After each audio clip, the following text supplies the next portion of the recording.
Welcome to News Central Exclusive on News Central TV. Today we have the privilege of hosting a very dear friend and brother, somebody I've known in the industry for so many years, Chief Dele Momodu, a highly esteemed figure in Nigerian journalism and publishing. Dele Momodu is the CEO of Ovation International. He has been a pivotal voice in our nation's media landscape, renowned for his insightful commentary and unwavering dedication to societal issues. From his groundbreaking journalism to his courageous activism during Nigeria's political upheavals, Momodu continues to shape and drive public discourse. Today, we delve into his views on critical national matters, from political dynamics and his presidential aspirations to economic challenges and governance. On this special occasion, I have opted to handle this interview myself. My name is Kayode Akintemi. Chief Dele Momodu, it's so good to have you here, my brother. Thank you, Kayode. Yes. Thank you so much for this great honor. Thank you. Yes, thank you. Let me start in the most unusual of places. I know for a fact that a lot of people on social media have said so many things about you. So let me ask you first, which political party do you belong to today? Oh, PDP. You're a member of the PDP, People's Democratic Party. Member of PDP. All right. Yeah. Now, here is one of the things that a lot of people have said, especially in recent times with all the things that has happened recently. They said that PDP is made up of a bunch of cowards who have no guts to handle anything, and they have sold their soul to the wrong person. And what the people are saying, especially on social media, is that how could PDP be in a situation where one of their leaders is seen to be pivoting between two political parties, attending meetings with the president, and at the same time, he's seen coming to the National Executive Council meeting where he's abusing them and claiming he's not one of them, but at the same time he's moving and they have no guts to do anything. How do you respond to that? Well, let me confess and confirm that you are very right if you say some members of PDP are cowardly. I'm not a professional politician, I'm not a career politician, I'm a part-time politician. I'm more of a media professional. So I can talk, and I'm saying my mind. I say my mind, you know me, you've known me almost forever. A lot of our guys are cowardly. A lot of our guys are also greedy, because if not for greed, what more does a man want? Once you cross 40, you cross 50. I mean, you know, you are coasting back home to heaven. So, yes. You know, so then part of the problem is that career politicians don't know anything else. So they are always afraid that if I go against a minister, if I go against a governor, then my food will be limited. So they can't say it. But behind closed doors, you will be shocked at what they say. PDP, for me, has embarrassed a lot of us. But I remain a member because I'm one person who believes once there is life, there is hope. And I know life is a graph. You know, it goes up, it comes down. So if I say I want to leave PDP now, where would I go? APC, that I have criticized, that I don't believe in, that I believe is leading Nigeria in the wrong direction? I can't. I supported Buhari in 2015. Within 2 months, I dumped. I wasn't a member of APC, by the way. I choose one or two candidates, especially when it comes to presidential election. That's my tradition. If you look at 1999, when General Olusegun Obasanjo contested against Chief Olufalaye, I supported Chief Olufalaye. A lot of people felt, oh, Obasanjo guaranteed being a former head of state, being a soldier, an army, a retired general, he would definitely win the election. It didn't matter to me. It's not about winning or not winning. I've been in opposition since 1982, by the way. And I've never faltered.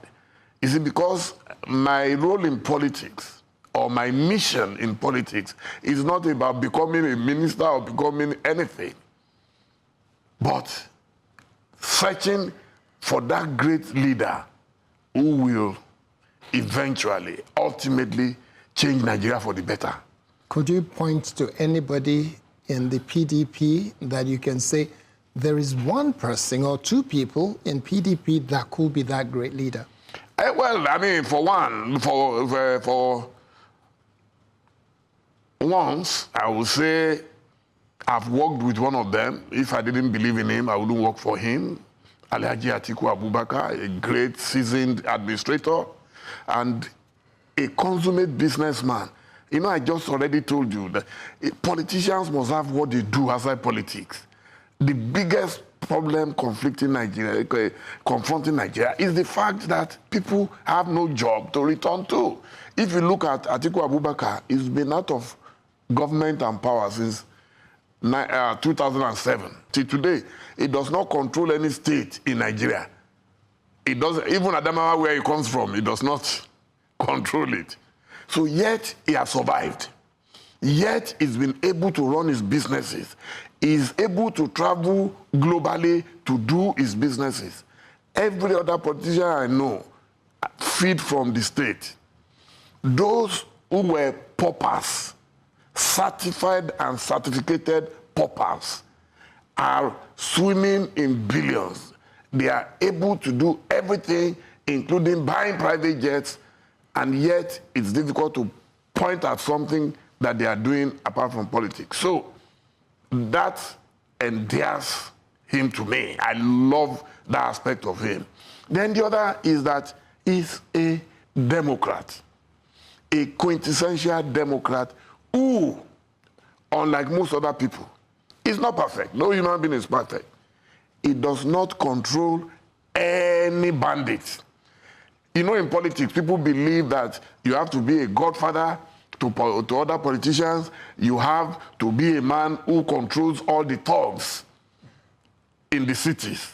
You will never see a thug in front of Atiku's house.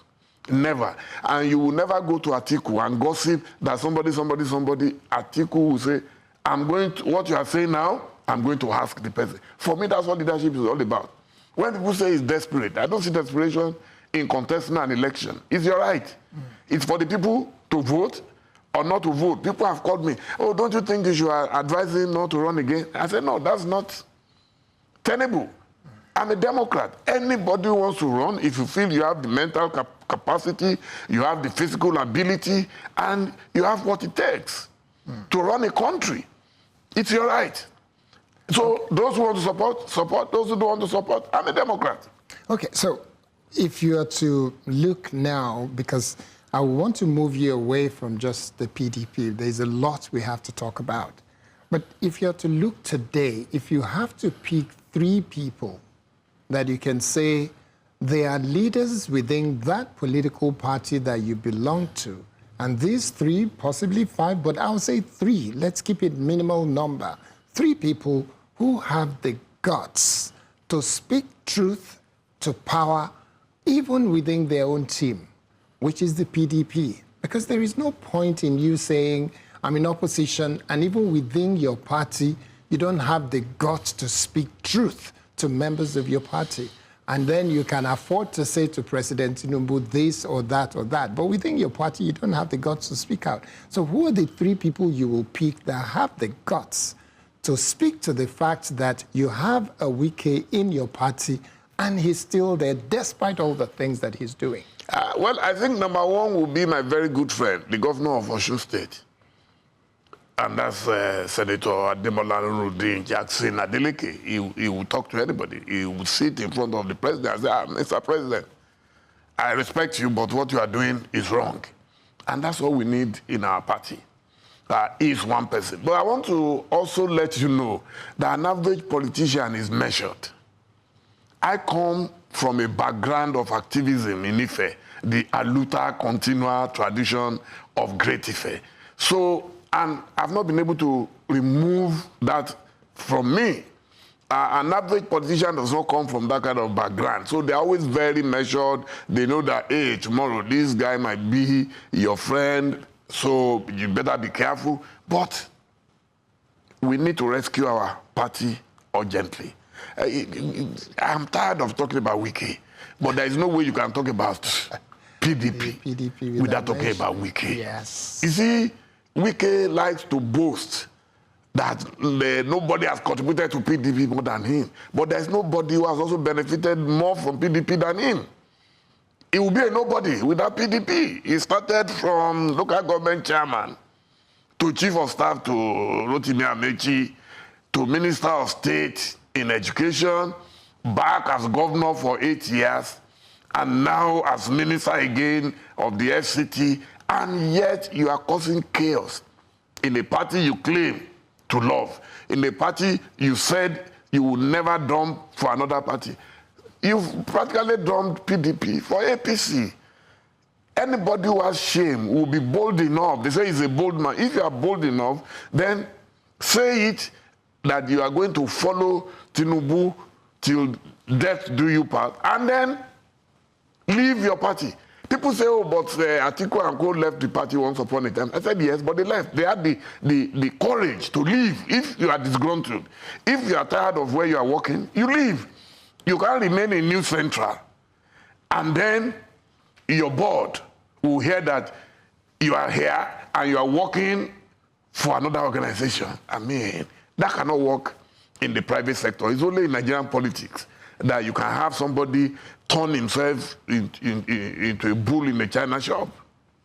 Okay, now, in terms of your political aspiration, I have known you for over 3 decades, almost 40 years now, and I know that one of the things that from the 30, 40 years ago when we used to sit down in the days of Concord and what's it called now, Fame magazine and all the then tabloids that were reigning in Nigeria in those days, you always said that it is important that whoever leads Nigeria must be ready to take the best hands from Nigeria and outside of Nigeria and bring them together, because you don't have to be the best brain. You just need to have the best brain around you. I remember you saying that so many times.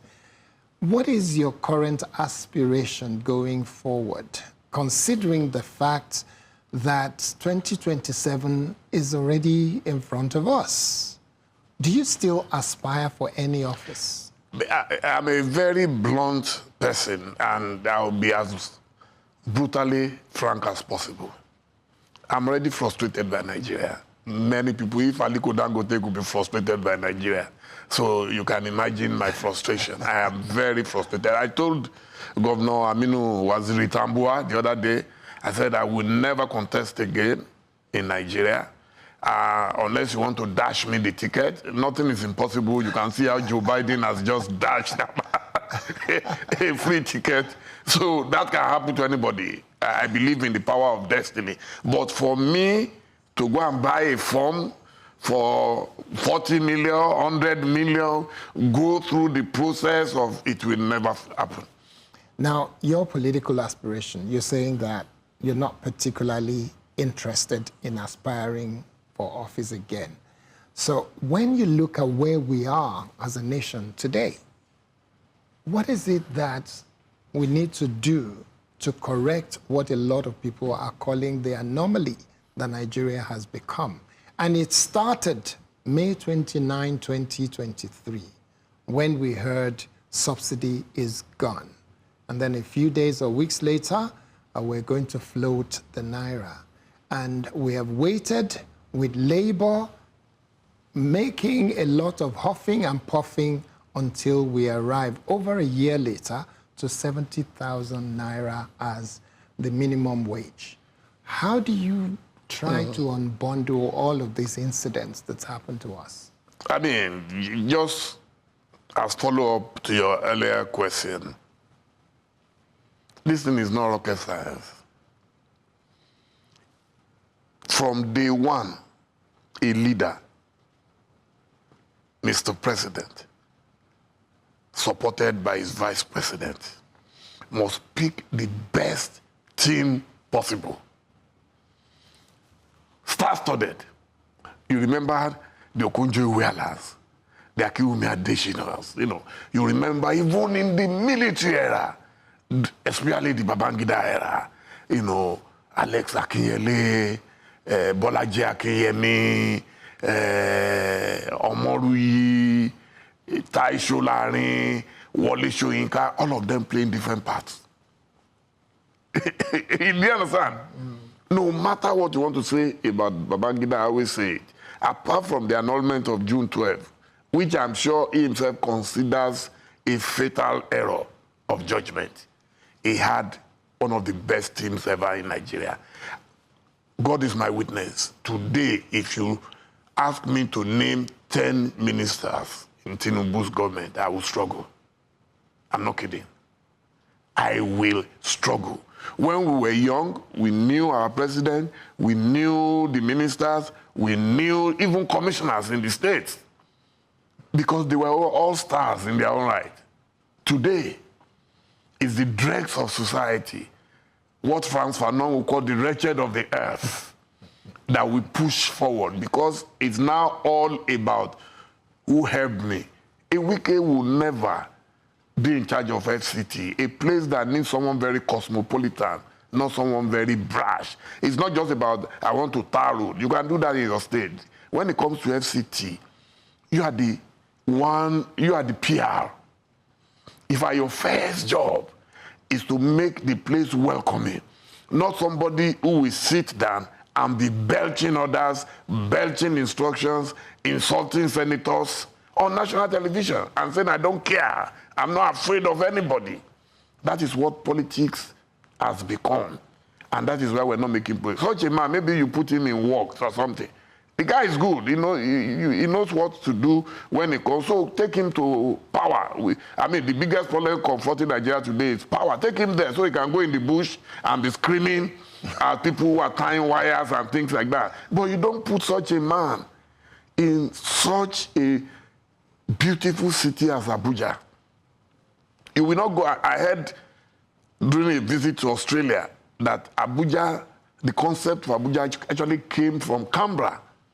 Our ambassador at that time, Professor Luagbi, actually invited me to Canberra to see where the idea of Abuja came from. You will never see a wicked type of character in Canberra. But Nigeria, because a man says I can deliver X, Y, Z, then you now compensate. It's this compensatory thing that is giving us problems. So number one thing that we must do is to get the best team.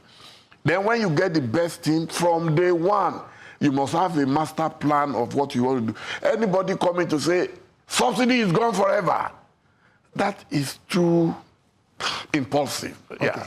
Hold your thoughts right there. We will take a short break. And when we come back, we'll continue from where I just said, please hold your thought. You're still watching News Central, and the program is NC exclusive. We're having a very interesting conversation with Chief Dele Momodu, the CEO and publisher of Ovation magazine, and also the CEO in charge of Ovation Television. So stay with us. You're still here with us on News Central, and the conversation is with Chief Dele Momodu, who is the CEO of Ovation TV, publisher of Ovation magazine, Nigeria's presidential aspirant, at least a couple of times. I was a candidate and then aspirant, yes. Candidate and aspirant, yes. So just where you stopped, please continue. Yeah, so you pick a good team and then also have a ready-made theme. So what are we pursuing? What is our agenda? So from day one, a man comes, a day when you should give hope to Nigerians. Why were you hurrying to say you are removing subsidy? And that is what has destabilized Nigeria from day one. It's supposed but everybody agreed that there's going to be need to get rid of subsidy. No. you think before you act. Saying, I need to do something does not mean, it's like going to a doctor. When they rush a patient who is dying to a doctor, what's the first thing you do? You stabilize the patient. In this case, they didn't do that. You prepare. Sometimes, even when you know this person is going to die, you are not going to say, I know this person is going to die, so let me kill him quickly. You still give hope to the family, the wife, the children. If he has parents, you speak to them, you prepare their minds, for the worst case scenario. But God can still do it. Oh, you must give hope. He came. And I think it was more of egocentricity. You want people to know you are macho. You know people to know that you are fearless. You want people to know you are bold. We all know that already. You don't, like Shoyinka said about negritude. A tiger does not go about shouting his tigritude. A tiger does not have to say, I'm a tiger. When you say a tiger, it's we all knew Tinubu is a tiger. So, but you don't have to come and prove it to us on day one that you are a tiger and then everything falls flat. Especially when the options are not ready. So if you remove subsidy, okay, so what are the options? Then you start talking about palliatives. What are these palliatives? Spreading money, giving money to people on the street. I'm telling you, it's the stupidest thing Nigerian government does that gets me very angry.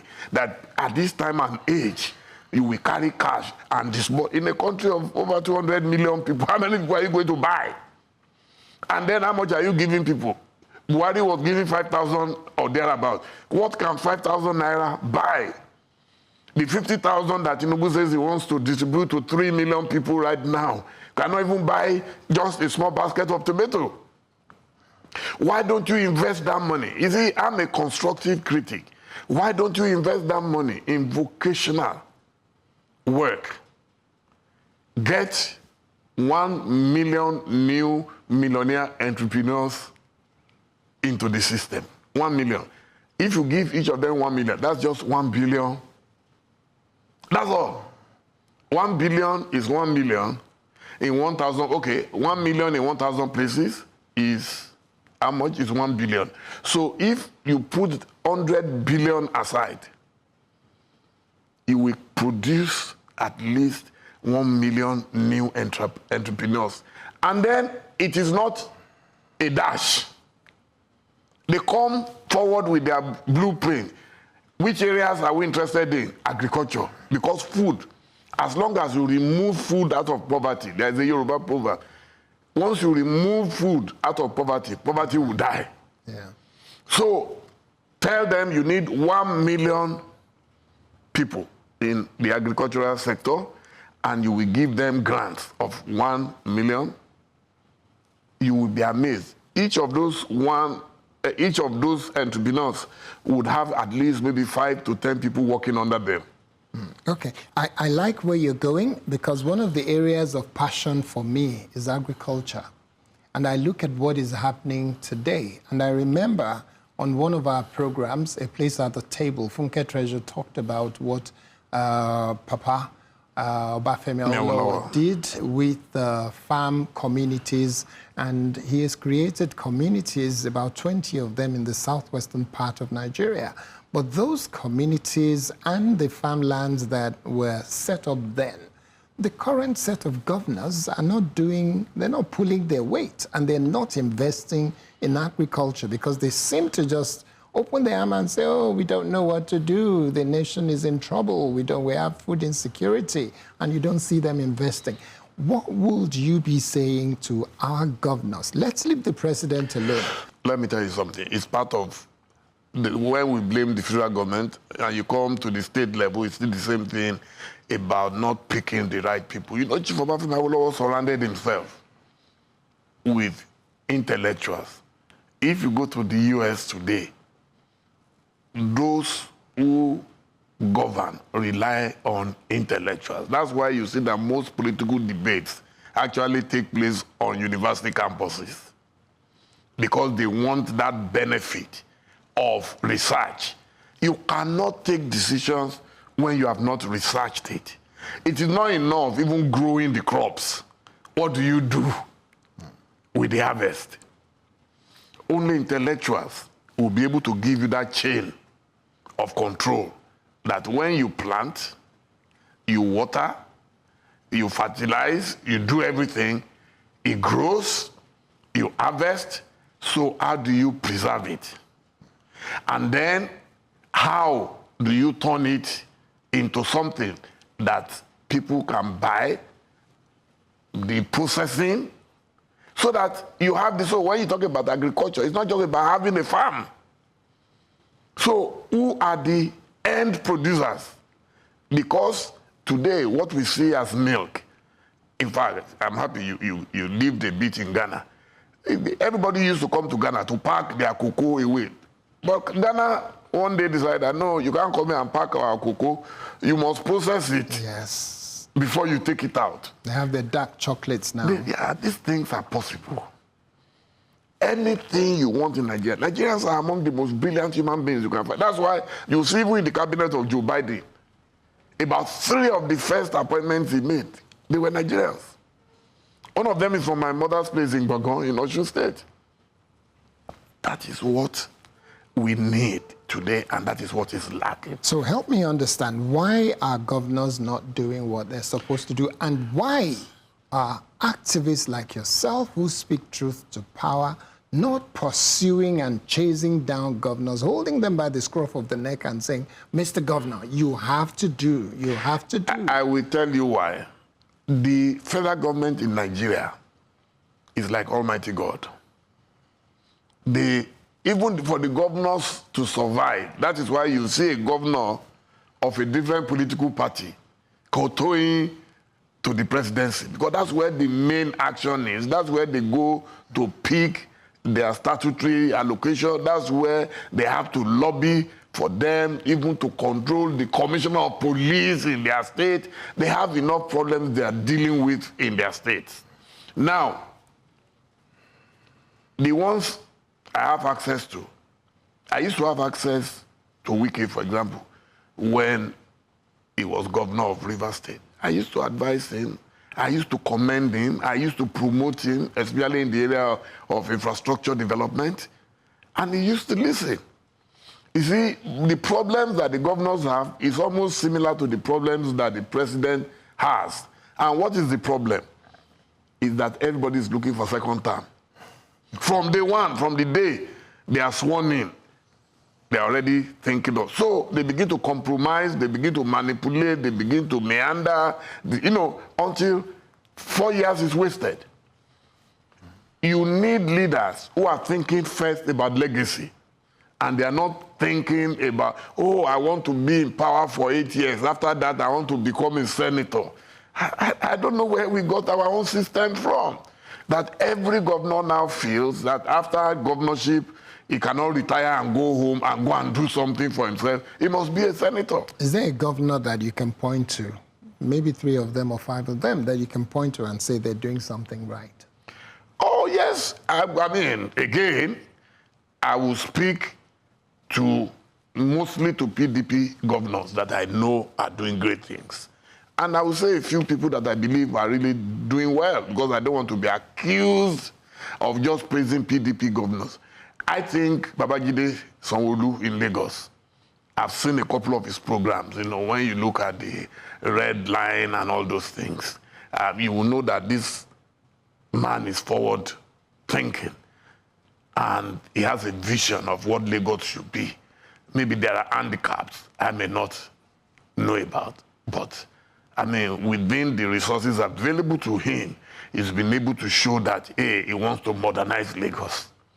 But we all know there are encumbrances here and there. There are things that may make it difficult for him to take certain action and decisions. So when people talk about Lagos and they say, yes, there's the red line, there's the blue line, there's the effort to improve BRT lanes and so on and so forth. But at the same time, Lagos is evolving into being the dirtiest city in Africa. That's what I'm saying, that there are encumbrances.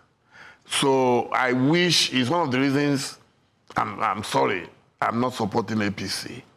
In any situation where a governor is afraid to act and to use his initiative and he must first of all report to a godfather. I can't support it. Are you implying that the governor of Lagos is reporting to a godfather? Oh, there is no doubt about that. Everybody knows that one man has held Lagos since 1999. He's my man. He's my friend. He's my big brother. The president. It's nothing new. Everybody knows it. And I'm saying it on television that part of the problem is a brilliant guy, but in any situation where you have to wait, even here where you work, if you have to wait for your board, wait for your chairman before you do everything, trust me, you will never fly. That is the problem of Lagos. And we've seen it all before, where Machiavellians took over power in Italy, in everywhere, the Berlusconis and all of them. They took, but where are they today? We used to have Mobutu Sese Seko in Zaire, now Congo. We used to have Houphouët-Boigny in Côte d'Ivoire, Ivory Coast. We used to have Yadema in Togo. You know, all these strong men. But what happened thereafter? So I believe 25 years is enough for one man. And now the man is the president anyway, so maybe hopefully he is not as actively involved in Lagos. But people still fear, there is that fear that, before I do anything, no, I must let Oga know. If I don't let Oga know, I may run into problems. You know, that fear is what I think is restricting. Okay, so summary then. Let's say you mentioned that yes, Lagos, yes. in terms of APC. Yes, in PDP, again, maybe because I'm an insider, I'll confess to be an insider and I see the work he's doing. That would be governor of Osun State, Adeleke, and I'm not saying it to praise him. But a lot of people will say you're biased because I know, that's why I'm saying that, look, whether I'm biased or not, I have the facts at my fingertips. I knew when he got in, Osun State was owing almost everywhere. We were owing teachers, owing staff salaries, they are owing contractors. They are not able to complete a lot of their infrastructure projects. The schools were dilapidated, the medical facilities were rotting. And I can tell you with pictures, you know, I deal with pictures a lot, that right now they are revamped in every local government of Osun State. They are revamping schools, they are revamping healthcare centers, they are doing roads, they are dualizing roads, they are building flyovers, they are paying pensioners. That to me is very key. Because if you've worked all your life and in your dying days, when you should be enjoying the rewards of your sweat, somebody then uses your money to do jamborees. That's unfortunate. So he has really prioritized Osun State is doing that. Then I like what Seyi Makinde is doing. Seyi Makinde is doing a fantastic job in Oyo State. And again, because of my nearness, I've just completed the Dele Momodu Leadership Center in Ibadan. So I go to Oyo a lot, and I can see what he's doing. He's really doing a lot. All right. Yes, to bring the dividends of democracy closer to his people. Chief Dele Momodu, we'll take a short break. When we come back, we will continue the conversation. You're still on News Central exclusive conversation with Chief Dele Momodu, the publisher of Ovation Magazine and also the CEO of Ovation Group that includes Ovation Television. You're welcome back to NC Exclusive, as we call it. And we have, as our guest on this special edition of the program, we have Chief Dele Momodu, the publisher of Ovation Magazine and CEO of Ovation Group, which includes the Ovation Television. So, Chief Momodu, the Akerogun himself, you are used to writing a lot of letters. I remember when I came back to Nigeria and I was working for a television station, and I remember Pendulum, the back page of this day newspaper. You wrote so many letters, open letters, to President Jonathan. And then you went on to do the same thing with somebody you supported, which is President Buhari. And it looks like you've started another round of letter writing. Why are you writing letter to President Tinubu? Because as his friend and brother, I want to put it on record that while everybody else kept quiet, and refuse to advise him. My letter is an advice. It's not an abuse. So there is nothing wrong with it. It's within my rights as a Nigerian citizen, but more so as someone who worked very closely with him while we were in exile in England. I respect his brains, but I never imagined that such a man would get power and is leading us almost to a one-party state. I would never have imagined it. The Bola Tinubu that I knew in exile was someone who fought vigorously, rigorously, at least to the best of my knowledge, for this democracy. So I cannot sit down and watch us replace military dictatorship with civilian dictatorship. And if nobody is going to tell him, I'm just going to remind, because sometimes you forget. Maybe he forgot how he fought the military. It's the same way people are going to fight him now. I'm not one of those people fighting him. I'm now warning him of the danger ahead. What is the danger that you see ahead? The danger ahead is that Nigerians will resist any form of dictatorship. He knows it. They will resist it. Now everything is quiet. But it will get to a stage where a balloon only needs a small needle,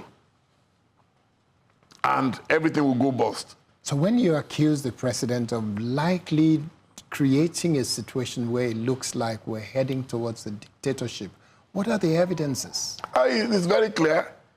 A man, a senator, chief whip of the Senate, speaks and says, oh, we no longer have access to this man, so we can't even advise him. He's been caged by a cabal, just like all of them complain about cabals in different governments, and then Tinubu comes, he used to be accessible. I remember the last time I visited Tinubu, maybe about 3-4 years ago, on Bodilon. I called him that afternoon, and he said, Bobudi, where are you? I said, I'm in my house. He said, so come to the office. I'm in the office in VI. I said, no, I want to see you at home. Immediately, he gave me an appointment to see him at 7 p.m. By 7 p.m., he was running late. His PA, Adedamilotun Aderemi, called me and said, Uncle, Oga is packing his file now. He said he has to come and see you quickly. He came, and for almost 2 hours, we were there talking very privately. He even saw me off to my car when I was going. I mean, one good thing about him is that he's a very friendly person, and he's someone who will listen to you even if he will disagree with you and all that. But now all of that has changed, and a lot of people, and we are not the ones complaining, they are the people he needs to talk to. As far as I'm concerned, Senator Ndume is a true friend, because he could keep it internal, just keep it there and not speak about it, and then these things will happen, and then they will complain, and our guy will say, but why didn't you tell me? So he said it. And what is the repercussion? Sacked as chief whip. Even the insults they heaped on him is unbelievable and unbecoming. That is a sign of dictatorship. When you have a leader that nobody can speak to, nobody can talk about, that's a sign. And you will see it. I already mentioned it in my previous interview, even before he became the president, that my fear for Nigeria is that Tinubu's presidency, if he gets it, will be a dictatorship. I said it. So your letter, why is it not directed to the Senate president as well? Why is it not directed to the Speaker of the House? Because these are the people that should be able to serve. You see, I have a first degree in Yoruba, and I think first in Yoruba, and I follow the wisdom of Yoruba. When you are carrying an elephant on your head, you don't worry about the ants on the floor. I'm not going to worry myself. I'm worrying myself. I'm carrying. Tinubu is an elephant that we're all carrying right now. And we're hoping that we can carry him successfully without crashing on the floor. So why should I be worrying about when I know where the main action is? The main action is in Aso Rock. Akpabio will do anything Tinubu tells him to do. So writing to him is a waste of time. But if you hit the main target, and you are able to change the main target for the better, and Tinubu agrees to listen to people like us, not me sitting down with him. I'm not one of those people looking for attention. I don't need his attention. I can get his attention if I wanted it, but that's not. People say, oh, it's because they haven't made you a minister. Anybody wants to be a minister, first, we join the party. 2, we'll be praising government. so they can notice you and everything. I don't think qualification for getting appointment is when you abuse or you attack or you criticize God, because they use different names for us now. They call some people obedience. They call some people, you know, they are article guys. I'm Dele Momodu, and I'm a freeborn. I'm not a slave to anybody, you know, and I don't have anything personal against Tinubu. I actually love him as a person, but the politics, I don't agree with politics, let's talk about that politics for a few seconds. That politics in terms of our National Assembly, what would you be saying to them if you think there is any possibility that they will listen and act? What would you be saying to them? They should save Nigeria from impending crisis. Look, I have never...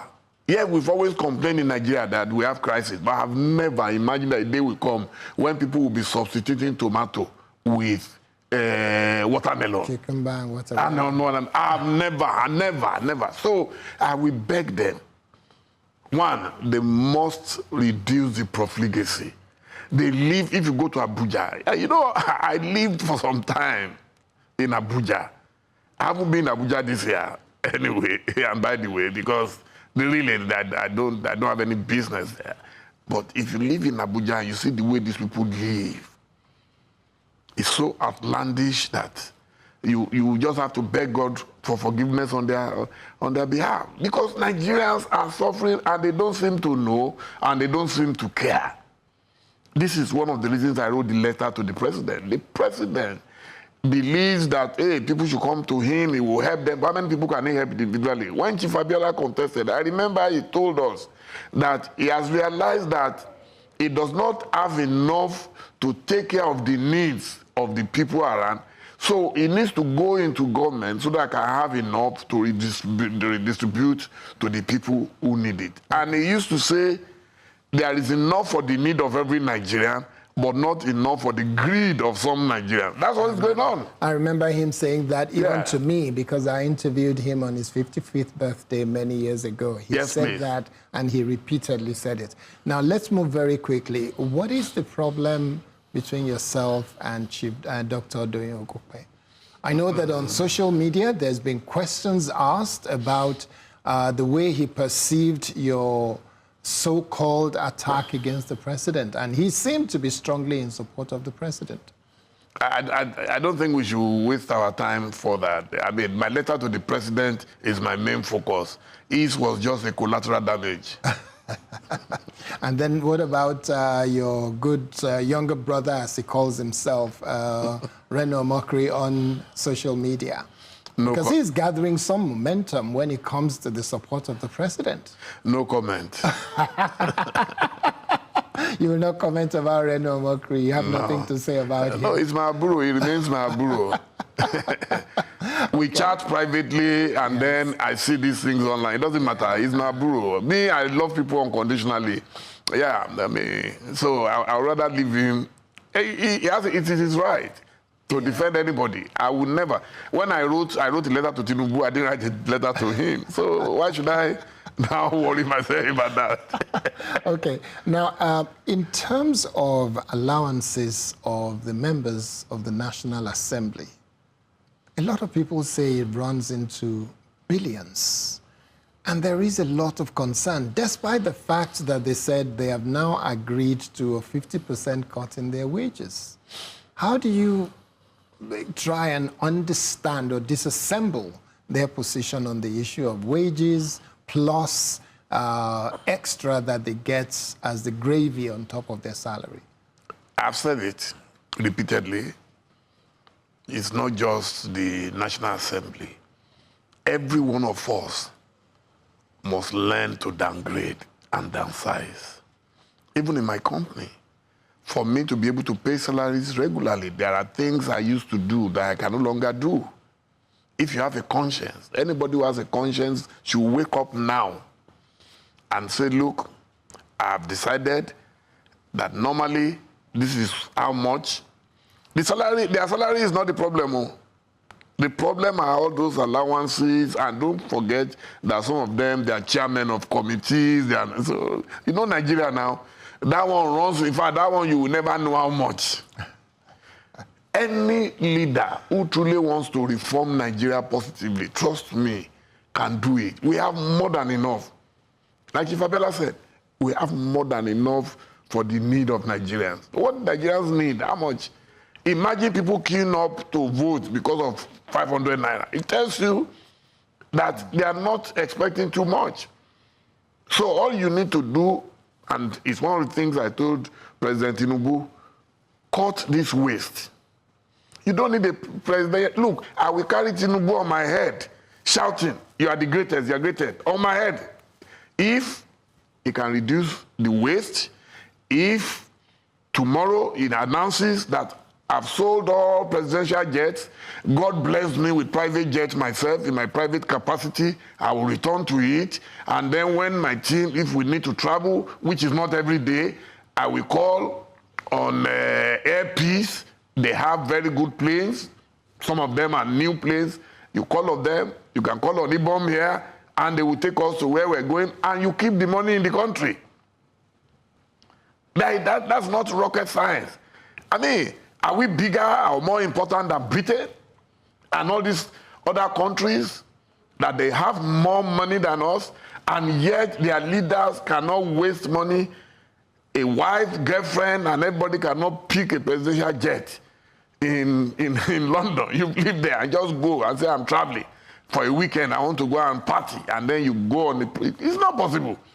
So why don't we learn from these people? So for me, number one problem is if we reduce the wastage, then we increase available funds for development. Once you do that, trust me, then invest it wisely. The one I will never accept is this distribution of cash. Under Buhari, they put cash on the table and people queued up to be collecting 5,000 naira. For crying out loud, at this time and age. Why are we so backward? And this is money you cannot trace. Now they are calling a woman who has already retired from government to come and account for how they spend that money. So does the Tinubu government think that when tomorrow comes, some people are not going to also call them to account? They are not going to be there forever. Okay, we have very few minutes left, so let me take a few questions in quick succession. Number one will be, Nigerians are crying. Ebing power, we're hungry, we're starving. And there is a lot of allegations that very soon there will be an uproar that will lead into demonstration. A lot of young people are saying Sorosoke and they want to protest. And they're even warning the police and the military to stay away from them because it's going to be peaceful protest. What do you have to say to that in just a few sentences? Once I saw what happened in Kenya, I know there is no way it will not spread to Nigeria. But, you know, Nigeria will be more volatile if it happens.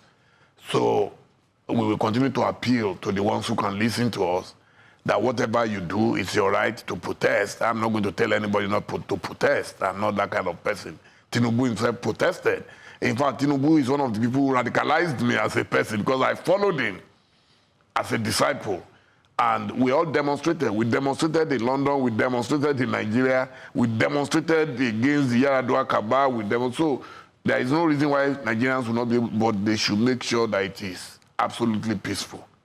Okay, now let's move quickly to the Dangote Refinery situation. It's quite worrying for a lot of people. The question that I have been asked, and I'm not an expert on economy or on refinery business, but the question that I've been asked is, how do you have an NNPCL that has a situation on its hands where it says it's invested over 7% of the national fund or the NNPCL fund in a refinery, and then it claims that that refinery is substandard in terms of the quality of the output and is also not even fully operational, but 7% of the fund that is running that refinery belongs to the Nigerian government, or at least NNPCL. What do you say to them? I am not an expert in petroleum, but I am an expert in conspiracy theory. And I believe that there is an ongoing Cold War between Aliko Dangote and the Tinubu government. That one I'm very convinced about. It's unfortunate that we get personal in Africa, especially in Nigeria, we get personal. And they're getting personal with him. If it was in their good books, it wouldn't matter whether it is what they are saying is true or not. And it's very dangerous for a government to be vindictive. It's very dangerous. Because right now, I cannot imagine how investors, whether foreign or local, would want to invest in Nigeria. In fact, with what Aliko said, that has really damaged our investment opportunities, that people warned him against investing in Nigeria. Governments must give incentives. If our President Tinubu, I will urgently call him into a room so that he doesn't make that kind of statement again. Because the more he makes that statement, and you can see him, he's a man who is ready to die for his belief. You can see he's not talking like a radical. And if our Tinubu, I'll call him and say, look, okay, this is what we have against you. These are the facts of the matter. Even if he's owing money, even if he has done deals, whatever, settle it internally. Now Bloomberg, Financial Times, everybody is talking about the Dangote saga. And it's not going to all go well for us. Okay. Yeah. All right, we will have to go, but before we go, I can't let you go without asking you, what is your prediction for the Ghana election? Well, the way it is going, I say the Ghanaians are very unhappy with the current government. And you know there is a tradition that every 8 years, Ghanaians want a break. They want to try someone else. And it's going to be 8 years now since the last election of 2016. It's looking, now it's not me talking, I'm looking at all the polls that I have seen, and almost 90% of them believe that the former president, John Dramani Mahama, will come back to power. So what do you think he's going to do that will be different, especially when you look at the issue of power, you look at the quality, the amount. When I went to Ghana, when I moved into Ghana, the cedi was about 6 cedis to $1. And now it's gone 10, 11, 12, 13, even in some cases about 15. Yeah. The economy seems to have taken a downturn, and a lot of people put the blame on Nana Akufo-Addo. But some people still claim that his vice president, Bawumia, has a chance. Of course, everybody has a chance in an election. I won't write anybody off. But what I'm saying is that as of today, if you were to do election in Ghana today and with the mood of the nation, it's almost impossible for Bawumia to defeat Mahama, almost impossible. And you know, for the first time, they have a major internal squabble within their party, to the extent that Alan Cash walked away from that party. So Ajampong, they were able to bring back, but I'm not sure that the damage has not been done. I think they've stepped on too many toes. Then the issue of the complaint about corruption, you know. And you see, the difference between them and Mahama is that Mahama is very good with generating activity for the nation. You can see now he's talking about a 24-hour economy. That's going to be great. And I know he will do it. That's the kind of person he is. He is not an old lord of the manor or lord of Ghana. He's a very humble, simple, easygoing. So you believe he's likely to win the election? Oh, I believe that there will be a he will change. perform. Okay, Chief Dele Momodu, finally, as we go, tell me, do you think AU is still fit for purpose? The meeting in Ghana, do you think the AU is fit for purpose anymore in Africa? Just a couple of sentences. Let me tell you, AU, ECOWAS, whatever you call them, I believe they've outlived their usefulness. Gone are those days when they could rise up, especially in the time of Obasanjo, who had, you know, the guts, the courage to speak to his contemporaries. Now everything is political. You can imagine 3 countries have already left ECOWAS. So AU, they are just fighting for survival. I'm not sure they are that relevant as they used to be. Okay, thank you very much, Chief Dele Momodu. It's a pleasure having you on the program today. It's a very interesting conversation. I've been speaking with Chief Dele Momodu, who is the CEO of the Ovation Group that includes both the publishing company and also, of course, the Ovation Television that I'm expecting that we will have some collaboration with in the coming days, months, and years. Sure. Because your coverage of social events is second to none. Thank you. So we're hoping that we'll have something. So thank you very much for joining us for this enlightening edition of NC Exclusive. We've had the privilege of hearing from Chief Dele Momodu, whose perspectives on Nigeria's political landscape and socioeconomic challenges have been both enlightening and thought-provoking. As we continue to navigate these pivotal times, his insights serve as a compass for understanding the complexities of our nation's journey. Stay tuned to News Central for more in-depth interviews and analysis that shape our understanding of the world around us. I am Kayode Akintemi signing off.